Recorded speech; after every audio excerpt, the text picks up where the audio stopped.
Sarean zearen elkarrizketaren atal honetan, Tracking Bilbaora etorri gara, antolatzen duten podcast lehiaketaren irabazlea ezagutzera.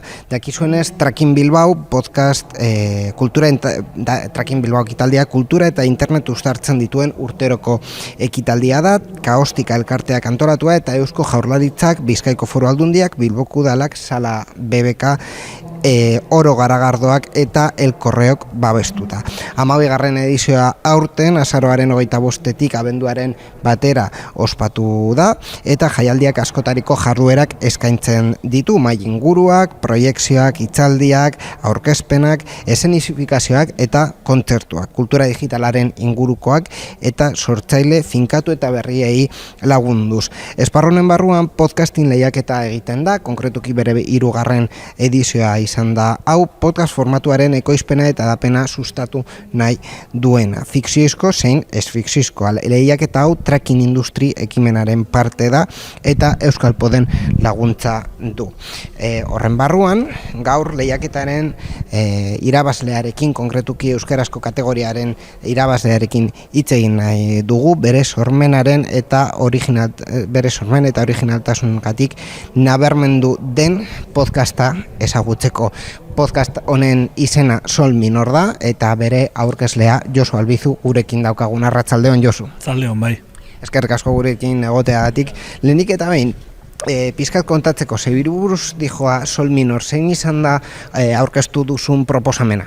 Bueno, azken batean, gure ideia beti izan da, kulturaren bidez, bideiatzea nahiko merkea dela, bideekin konparatuta, eta ideia izan da, Comptonera, Ameriketako leku horretara bideiatzea, eta han gertatzen diren gauzei buruz hitz egitea rap giroan, hau da, musika erabilita, bideiatzeko, ez dakit, hegazkin moduan edo, eta horrela, Comptonen historia guzti hori kontatu, eta horrela ulertarazteko zer dagoen han gertatzen ari den raparekin, eta gehien bat, Kendrick Lamarren Good Kid, Mad City diskari buruz. Azken batean da musika ateak irekitzeko eta historia bat kontatzeko erabiltzea.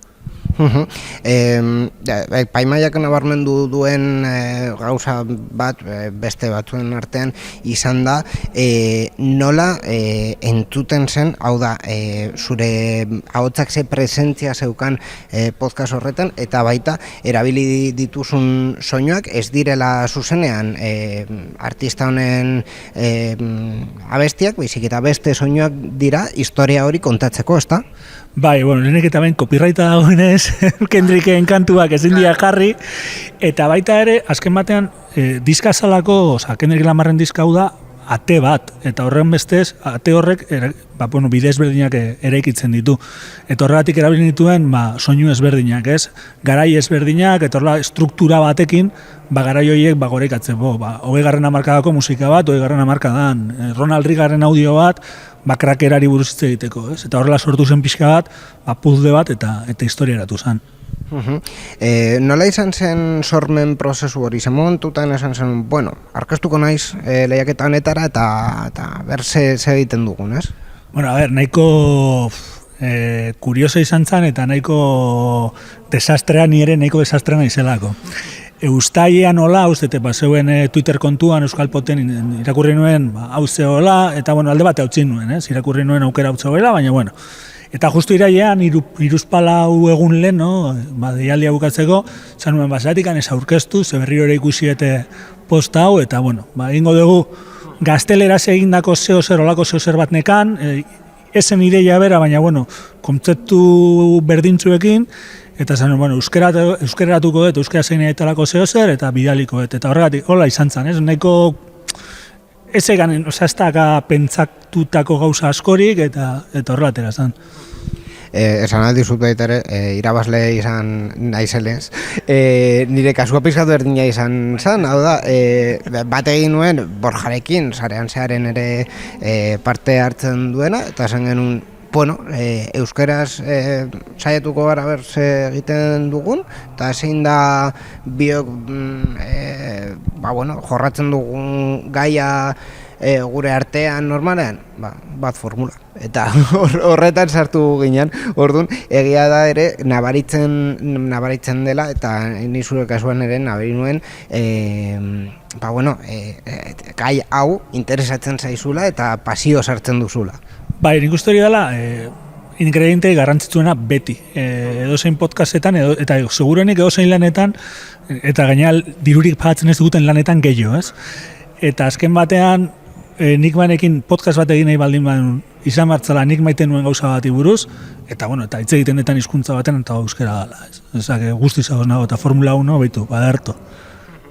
Erraza jorratu zan, edo erraza izan zan zuretzat montaketa prozesua eta audio hori azkenean forma bat ematea, suposatzen dut ere gidoitxo bat egin zenula, ezta? Bai, nahiko desastre nahi zen, ez? Eta gauzak ala nola egin zian, ez? Idazten nuen bitartean, baino grabatzen nuen bitartean hasi nintzen estruktura eraikitzen.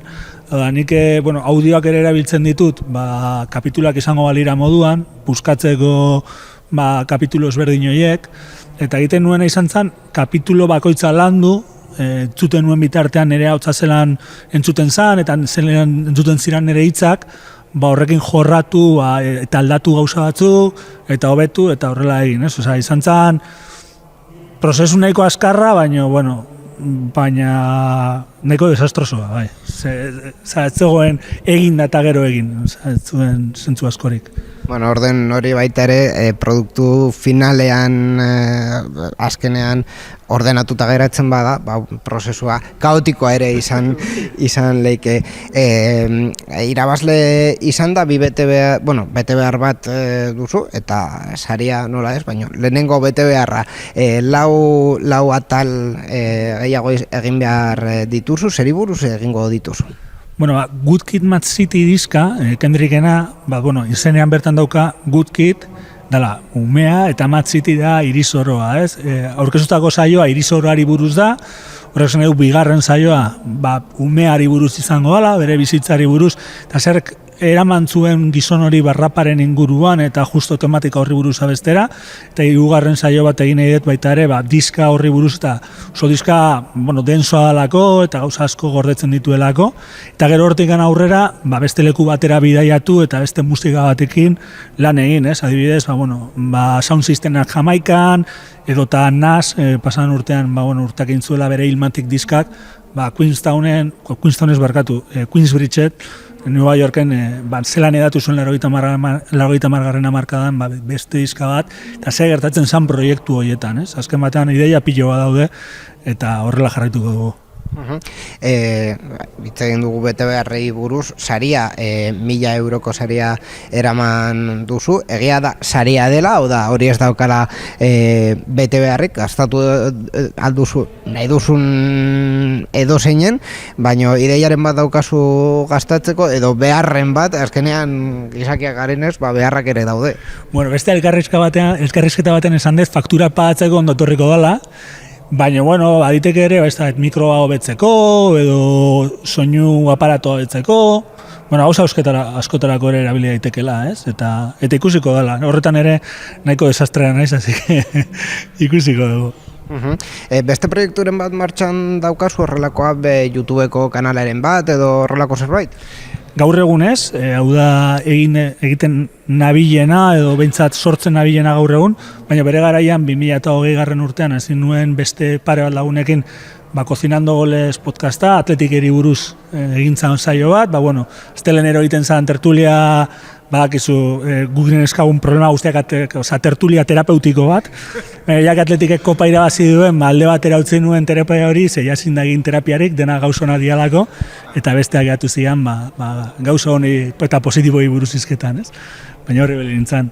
Claro, behin irabazi ez dago problemarik eta atletiken gauza guztiak konponduta daude. Familikoekin ralan egin barkoet. En fin, podcast kontsumitzailea zara, podcasten bat entzuten duzu, bai euskeraz, bai hizkuntzetan? Egia esan euskeraz ez dela entzuten, ez dizuk ezurriken esango. Gehien bat gazteleraz eta ingeles entzuten dut, eta gehien bat musikaren alorrean eta raparen alorrean, ez? Estatu Batuetan Disek de podcast dago, podcast oso ona lirikari buruz, analizi kriston egiten ditulako gizon horrek, Espainian bertan hor dago La Azotea, ez? Beste kasetari bat, ensaio modu bat egiten beste podcast batzukin, eta gero hemen Euskal Herrian bertan endaiotuen grinding dago, gauza honak bere garaian ere audioan bakarrikan ibili izala, esenei buruz izketan, eta gure esenari buruz ere lan polita egiten dula, eta entrevista politak, eta artistak ezagutzeko aukera hona dela, ez? Horretan nago gehien bat entzuten ditudan podcastak. Zure kasuan, por cierto, audioko podcasta aurkeztu duzu, suposatzen dut urrengoak ere audiokak izango direla, ezta? Bideoan ez zara murgilduko. Ez dut nire burua ikusten bideo baten aurrean gaur egun, ez dut ikusten. Hala jarraituko dugu, bai.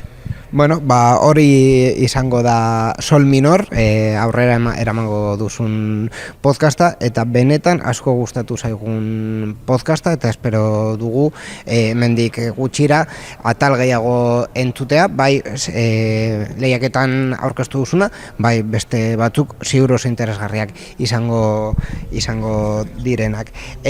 Bukatzeko ez dakit, sare sozialetan zauden edo nola topatu alduen entzulegoak zure lana?